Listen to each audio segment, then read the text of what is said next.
ये स्टूडेंट को दिमाग में होना चाहिए कि अपने माँ बाप की शक्ल आनी चाहिए उनको आगे, जब वो किताब पढ़ रहे हो या मैंने अपने बेटी को कोई फोर्सफुली कुछ नहीं बोला, आप वो करो ये करो। मेरा बेटा ने इसमें बहुत मेहनत की है। Hello and welcome to Awaaz the voice. I am Yasmin Khan and आज मैं आई हूँ डाउनटाउन श्रीनगर के इलाके में और मेरे साथ एक स्टूडेंट है जिन्होंने हाल ही में नीट क्वालिफाई किया। इनका नाम है वजाहत। बहुत बहुत मुबारक वजाहत आपको इस फीट के लिए। तो अभी आई नो मतलब आप काफ़ी लोगों से बात कर रहे होंगे, अपना एक्सपीरियंस शेयर कर रहे होंगे। तो सबसे पहले I would really want you to share your failure with us. मतलब कौन सा ऐसा मोमेंट था जहाँ पे आपको लगा कि आप नहीं नीट क्वालिफाई कर पाएंगे बट लकीली आपने कर लिया। Actually thank you for reaching to me. So the worst moment जो मुझे लगा उस टाइम वाज जस्ट जब ये हमारा क्या कहते हैं इसको एग्ज़ाम्स होते थे हमारे मॉक टेस्ट होते थे, जब उनमें मेरा स्कोर बहुत कम आता था तब ही मुझे लगता था मेजॉरिटी टाइम नहीं मुझसे नहीं होगा। बट विद कॉन्स्टेंट एफर्ट्स फिर मैं उन मार्क्स को कवर अप कर लेता था, फिर मुझे अपनी मोटिवेशन वापस रीगेन हो जाती थी। जब मतलब आपने अपना माइंड सेटअप करा कि मुझे नीट क्वालिफाई करना था, तो मीनवाइल जब आप प्रिपेयर कर रहे थे तो क्या सेकंड थॉट्स आते थे कि I should not have opted for this? नहीं, मुझे कोई सेकंड थॉट नहीं आता था क्योंकि मुझे अपने डिसीजन पे फुल भरोसा था कि मुझे नीट ही करना है, मुझे डॉक्टर ही बनना है लाइफ में। तो मुझे कोई सेकंड थॉट नहीं आता था ऐसा। ओके। और जब आपने अभी नीट क्वालिफाई किया तो कैसा रिएक्शन था फ्रेंड्स का, फैमिली का, एंड वो फीलिंग कैसी थी? जब नीट एग्ज़ाम दिया मैंने, उसके बाद जब मैं घर आया, फिर जब हमने आंसर की चेक की, फिर उधर ही डिटरमाइन हो गया था कि मतलब कि मैं हो जाऊँगा सिलेक्ट।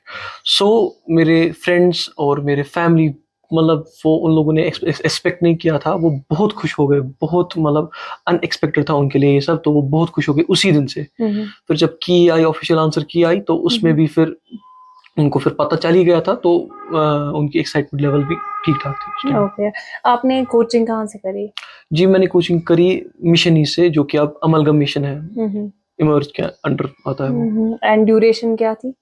11th to 12th मैंने 11th to 12th 2 करी है। साल। हाँ, ठीक। अभी जो एस्पायरिंग स्टूडेंट्स है who want to go for NEET, उनके लिए क्या मैसेज रहेगा?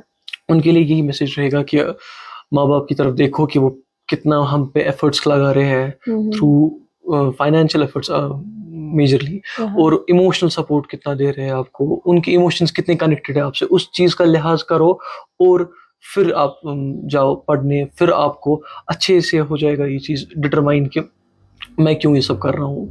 माँ-बाप पे रखो ये कि माँ-बाप है मेरे, ये माँ-बाप ने बहुत कुछ किया है मेरे लिए, उस चीज़ को नज़र में रखो तो आप फिर अच्छे से कर पाओगे। अभी मैं आपके कुछ वीडियोस देख रही थी तो उसमें आप लगातार कह रहे थे you were a backbencher, तो व्हाट्स दैट स्टोरी अबाउट?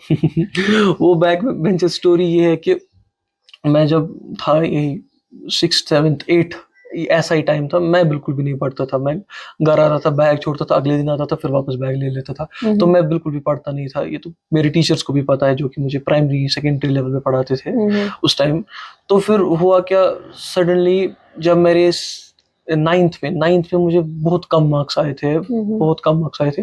तो उसकी वजह से भी मुझे बहुत खराब इंप्रेशन था स्कूल टीचर्स को मेरा। तो मुझे बहुत ये चीज़ अच्छी नहीं लगती थी, मेरे साथ क्यों ऐसा हो रहा है, मुझे क्यों नहीं अच्छे से लोग ट्रीट कर रहे हैं, ऐसा क्या है ये। फिर जब मैंने खुद ही सेल्फ एनालाइजेशन की कि ऐसा सब कुछ, तो फिर जब 10th आया तो 10th के आई गेस अराउंड जून में तो मैंने स्टार्ट किया पढ़ना। तो फिर मैंने पीछे मुड़ के नहीं देखा, तो मुझे 10th में फिर ठीक-ठाक मार्क्स आए, तो उससे मुझे कॉन्फिडेंस हुआ बूस्ट। तो उसके बाद जब 11th में मैं आया, 11th में मैंने मिशन ई जॉइन किया। मिशन ई जॉइन करने के बाद मैं जब एग्ज़ाम्स में टॉप करने लगा, मेरा confidence up to the sky level हो गया। तो फिर मैं क्या किया, मैंने कांस्टेंट एफर्ट्स दिए, मैंने ज़्यादा सोचा नहीं। I used to study 5 to 6 hours a day, उससे ज़्यादा मैंने पढ़ा नहीं है। उससे अपार्ट ज्यादा भी पढ़ते हैं? नहीं, apart from tuition hours, apart from oh God. Tuition. हाँ, उतना ही, उससे ज़्यादा मैंने पढ़ा नहीं। अच्छे से शाम को 10 बजे सोता था, सुबह यही 6-7 बजे उठ जाता था, और बस यही था। उससे फिर मैंने हो गया फिर। So like you as a student what do you think, मतलब अभी जो नए नए कोचिंग ये सेंटर्स यहाँ पे इमर्ज हो रहे हैं, डू यू थिंक कश्मीर को इसकी ज़रूरत है या फिर जो पुराने हमारे पास ट्यूशन सेंटर्स है वो इनफ है?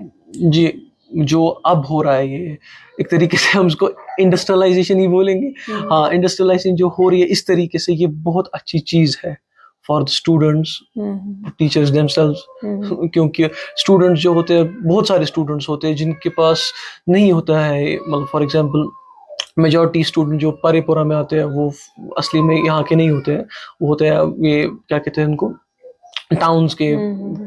तो उनके लिए बहुत अच्छी चीज़ है क्योंकि नई नई ट्यूशन्स आ रहे हैं, क्वालिटी एजुकेशन मिल रही है उनके लिए, और बहुत सारी हॉस्टल फैसिलिटीज़, क्वालिटी एजुकेशन, वो सारा कुछ हो रहा है। तो उस हिसाब से बहुत अच्छी चीज़ है क्योंकि ये तो पता ही है कि एजुकेशन इज़ द लाइट।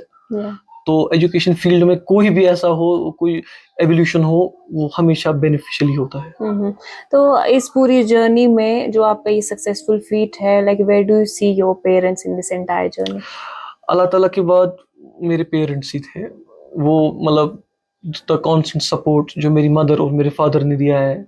कभी मुझे ऐसा नहीं बोला कि अब तुम्हें मार्क्स लाने 11th में। 11th में भी मुझे कुछ खास नंबर नहीं आए क्योंकि मैंने नीट के लिए किया था अपने आप को फोकस।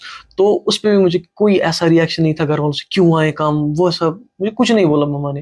अभी 12th का रिजल्ट आने वाला है, अगर मुझे इतना पूरा यकीन है, अगर नीट से पहले होता 12th का रिजल्ट, अगर मैंने ये 50% भी लाए होते, मुझे माँ बाप को कोई भी फिक्र नहीं होती इस चीज़ से। अच्छा। वो उनको कभी परसेंटेज से, मार्क्स से फर्क नहीं पड़ा है, और लोगों ने मुझे कभी प्रेशर नहीं लगाया तुम्हें पढ़ना है, तुम्हें पढ़ना है। वो कभी नहीं उन लोगों ने ऐसा सब कुछ किया। तो फ्यूचर प्लान्स क्या? Are you going to stay here और you are going to go outside Kashmir और अब्रॉड?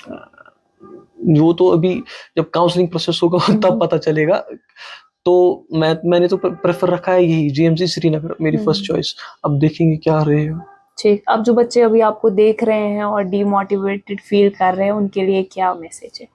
ये स्टूडेंट को दिमाग में होना चाहिए कि अपने माँ बाप की शक्ल आनी चाहिए उनको आगे, जब वो किताब पढ़ रहे हो या जब वो कोई ट्यूशन में लेक्चर देख रहे हैं, उनको माँ बाप का एहसास होना चाहिए कि माँ बाप ने मेरे लिए क्या क्या किया है।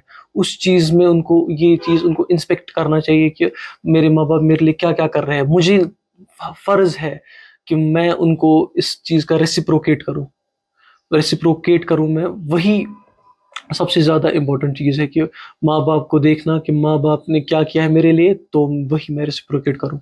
सही। चलो, वंस अगेन बहुत बहुत मुबारक। Thank you. वजाहत के पेरेंट्स अभी हमारे साथ हैं, तो मैम आपसे जानना चाहेंगे, कल मतलब जब रिजल्ट अनाउंस हुआ, आपने देखा कि आपके बेटे ने क्वालिफाई किया, तो एज अ मदर कैसी फीलिंग थी? फीलिंग तो बहुत अच्छी थी। हमको प्राउड है अपने बेटे पे। पहले इसने पहले अटेम्प्ट में कमाल करके दिखाया। और क्या लगता है कितनी मेहनत लगी आपको एज अ मदर इनको मोटिवेट करने में? मेहनत तो हर एक माँ बाप को लगती है, किसी को ज्यादा किसी को कम। लेकिन आज तक मैंने अपने बेटे को कोई फोर्सफुली कुछ नहीं बोला, आप वो करो ये करो। जैसा भी इसने बोला हमने अप्रिशिएट किया हर एक बात। मम्मा मैं ये करूँगा, हमने बोला ठीक है, हमारी दुआ, जो कुछ भी चाहिए आपको वो हम देंगे, सब कुछ देंगे, लेकिन आपको मेहनत करनी है बस। आपको सर कैसा फील हो रहा है अभी? तो एक प्राउड फादर की तरह अभी आप रिएक्शंस दे रहे होंगे। I am proud of you my son.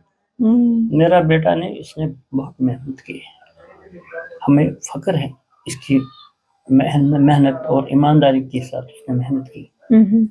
ये इसको हमने कोई प्रेशर विशर नहीं किया। इसको पढ़ने का बहुत शौक था, उसने करके दिखाया, क्वालिफाई किया है। जी। अभी कैसा रिएक्शन आ रहा है फ्रेंड से, रिलेटिव से? ये हमारे लिए खुशी की बात है क्योंकि इसने इतना अच्छे तरीके से पढ़ा, ये हमारे लिए फख्र की बात है।